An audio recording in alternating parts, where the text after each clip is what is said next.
Olá, investidores, sejam muito bem-vindos ao canal Planilheiro Investidor. Sou Adriano Costa e nesse vídeo nós vamos falar do relatório gerencial de agosto de 2024 do fundo BTRA11, é o BTG Pactual Terras Agrícolas, fundo que a gente não fala há algum tempo aqui no canal, então a gente vai ver algumas atualizações, fundo que segue aí em queda no mercado, né? Bem descontado, aí quase 70% abaixo do seu valor patrimonial é o que está sendo negociado no mercado. A gente vai ver alguns motivos aqui que levaram a isso, né? Será que é só o dividendo? Será que é o portfólio, né? Então, vamos ver aqui como é que está o fundo agora em agosto. O fundo que anuncia seus proventos aí só a segunda metade do mês, né? E paga no último dia útil do mês aí que ele faz, do mês seguinte que ele faz referência. Beleza? E se não perca tempo aí, então, se você ainda não é inscrito no canal, aqui é o canal dos fundos imobiliários, Fiagros e Fiinfras, é o nosso principal assunto, tá? Então não deixe de se inscrever, deixar seu like e também eu vou deixar essa relatório gerencial na descrição do vídeo e o link do nosso grupo do Telegram, que é um grupo aberto e você pode conversar com outros investidores.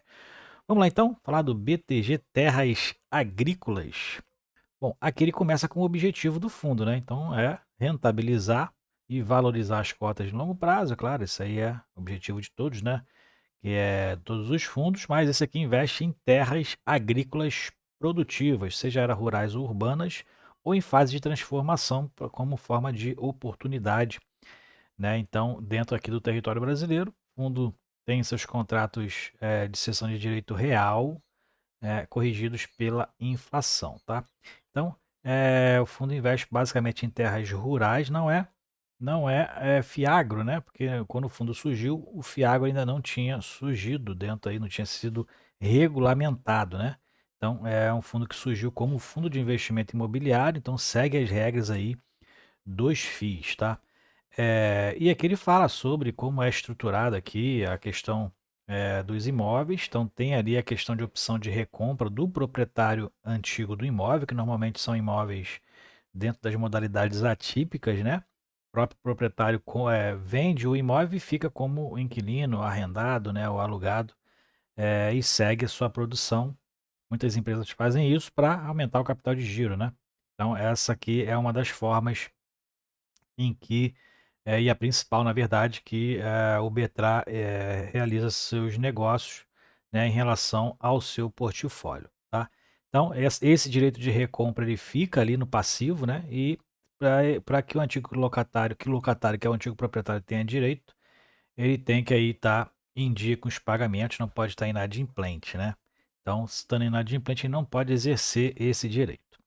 Bom, vamos para baixo aqui, algumas características e as principais do fundo. Ele tem desde julho de 2021, tá? Então, antes aí da regulamentação dos fiagos, como eu falei, ele é gerido e administrado pela BTG Pactual, né? Um banco aí já grande, né? Um banco já grande. E taxa de administração, 1,20% sobre o PL ou sobre o valor de mercado, caso ele integre o IFIX, que eu não sei se ele está integrando o IFIX atualmente, eu acho que sim, né? Então provavelmente está pagando pelo valor de mercado e está muito abaixo do valor patrimonial. Então, se for isso, os cotistas acabam aí tendo um refúgio, né? Pagando menos taxas, que essa taxa aqui é alta, mas inclui a taxa de gestão, tá? Administração e gestão. Prevê uma taxa de performance que eu acredito que não está pagando, né? Isso não vem especificado em praticamente nenhum fundo, especifica e acompanha essa taxa de performance para ser clara ao cotista, né?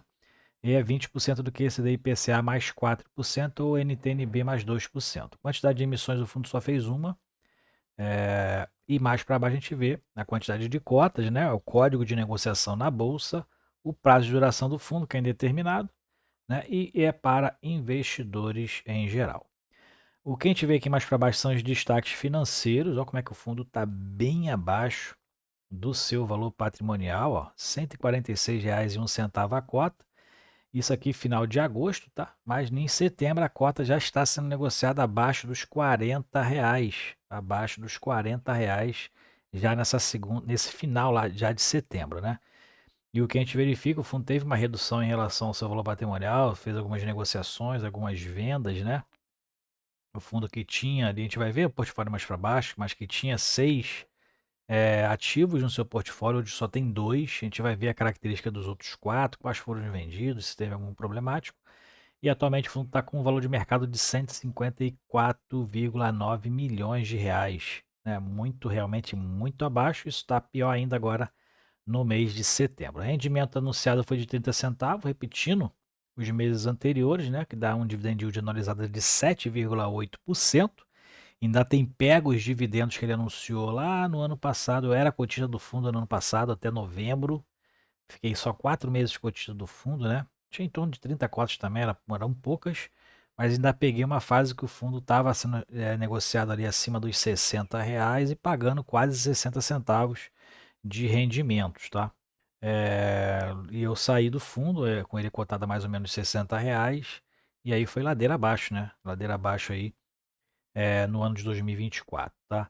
Prazo de duração média dos contratos mais de 7 anos e agora atualmente tem mais de 15 mil investidores na sua base de cotistas. E agora ele fala aqui que tem 6 ativos, né?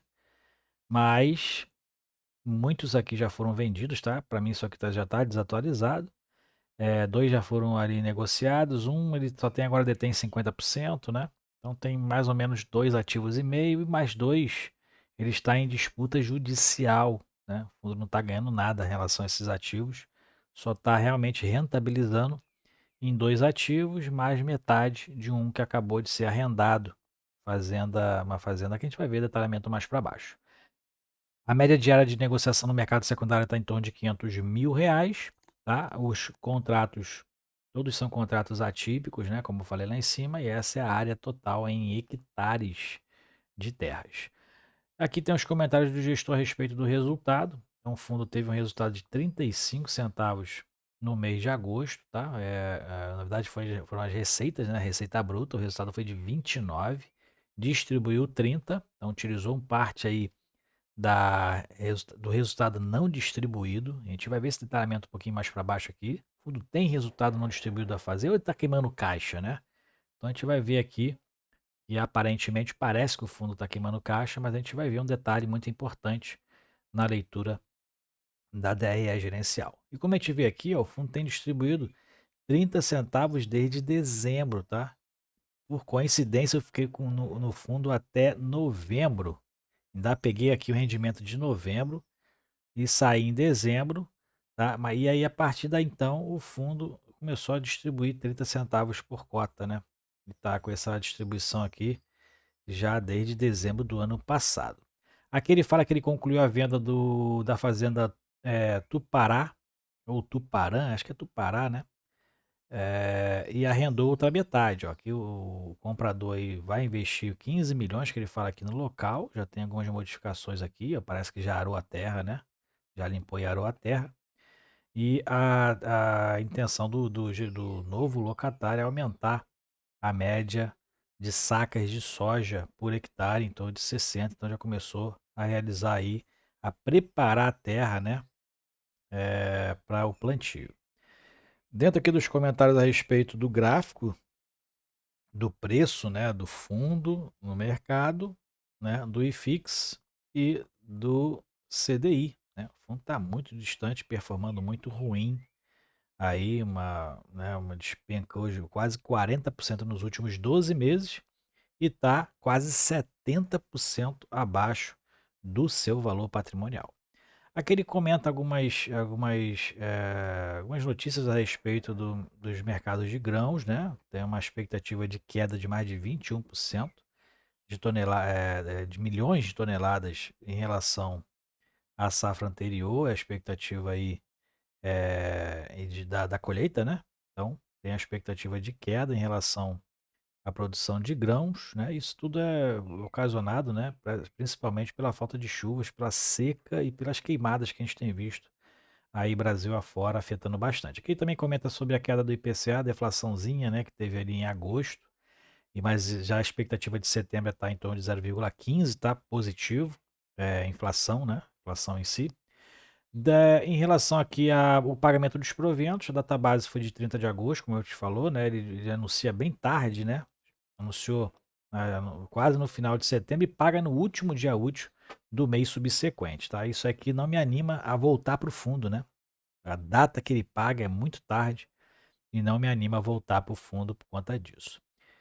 30 centavos foi o que ele anunciou, agosto de 2024. Então o fundo tem aquela regra que a gente falou dos FIIs, porque ele não é um fiago, tá? Então ele tem que distribuir no mínimo 95% do seu resultado de caixa auferido aí no semestre, né? Sempre ele faz essas atualizações no anúncio dos proventos de junho e de dezembro, né? Que é pago em julho e em janeiro. O que a gente observa aqui dentro do histórico de resultados, então agosto, o fundo manteve aqui uma receita regular, né? Porque aqui acho que teve algum atraso.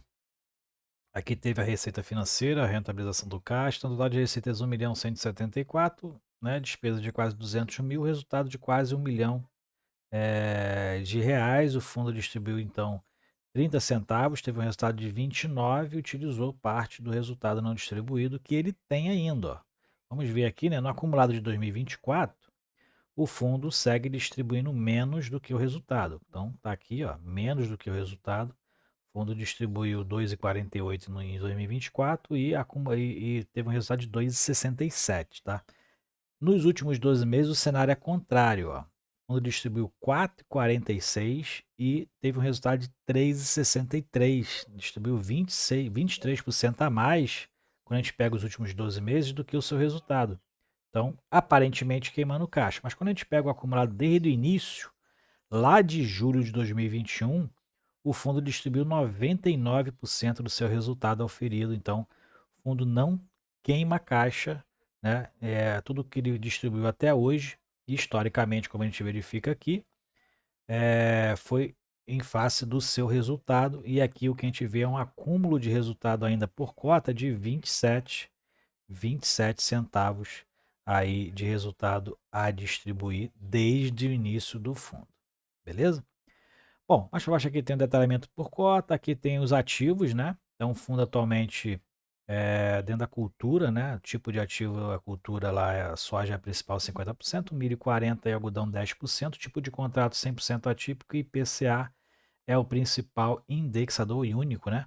Único indexador, vencimento médio dos contratos 7,1 anos, então vence ali a partir de 2031 somente os contratos. E os dois que a gente faz referência mais aqui, agosto, vai ter um reajuste de 42% na receita de um dos contratos, né? E o outro contrato tem um reajuste em maio, que representa 58% da sua receita. Dentro dos ativos, ele só destaca aqui realmente os dois que estão mais ativos, né? Que é o grupo Endices e o Rui Prado, 57% da receita. Mato Grosso e Bahia são as localizações, né? E dentro aqui, o que a gente vê do portfólio, ativos tem 289 milhões em ativos, um cap rate médio de 12,1%. Esse é o prazo médio dos contratos que a gente já falou. E no destaque, em relação aos portfólios, ó, os dois primeiros são os que estão ali rendendo hoje e destacados lá em cima pelo fundo, alocados para grupo Renges e Rui Prado, né? Rui Prado, então são os dois locados. A fazenda Viamancel, ela foi executada e vendida, provavelmente aqui teve alguma execução de garantia e foi vendido aí então a fazenda. A gente tem aqui o que a gente falou lá em cima da fazenda Tupará, lá no Mato Grosso, ela foi vendida metade e arrendada a outra metade, provavelmente a receita vai começar aí a entrar a partir de setembro. E os outros dois ativos estão em disputa judicial aí, então ainda está travando uma disputa judicial em relação aí a esses ativos aí com problemas já há algum tempo, tá? Isso aqui já está rolando há muito tempo já. E o que a gente verifica aqui é que o fundo teve uma queda na média diária, né? De volume diário de negociação no mercado secundário, em torno de 300 mil reais foi o volume aqui de agosto. Uma queda aí relativa, basicamente pelo preço de mercado que caiu bastante também, tá? Isso aqui relaciona-se diretamente ao preço de mercado, né? Já que é o volume de negociação no mercado secundário. E o que a gente vê aqui no mês teve uma queda de 10%, 10% no preço no valor de mercado dele, e isso aí influencia diretamente aqui na liquidez média diária no mercado secundário. Bom, então é isso aí, né? Atualizações aqui do BTRA11, fundo segue em queda para mim, pela atual receita e os atuais proventos que ele tem distribuído. A gente tem que ver como é que vai ser em relação a 50% dessa parte arrendada aí, né, naquela fazenda Tupirá, né? Mas pela atual situação e o atual resultado, eu acredito que o preço ainda caia para entre 30 e 35 reais para refletir, né, uma distribuição semelhante aos seus pares de mercado, quase de 1% de distribuição em relação aos dividendos, né? Então, o preço acaba dos fundos imobiliários acaba se aproximando aos dividendos distribuídos, e o que a gente vê aqui é o preço dele se aproximando realmente mais ali dentro da realidade, abaixo dos 35 reais, beleza? Então vamos acompanhar, vamos ver aí como é que vai ser o desempenho dele no restante aí dos 3 meses que faltam aí até o final do ano, e vamos ver o impacto dessa nova receita aí que provavelmente já vai entrar para os próximos meses, né, desse novo arrendamento aí de 50% dessa fazenda, beleza? Então é isso aí. Se você gostou do vídeo, deixe seu like. Até o próximo vídeo. Fique com Deus. Tchau, tchau.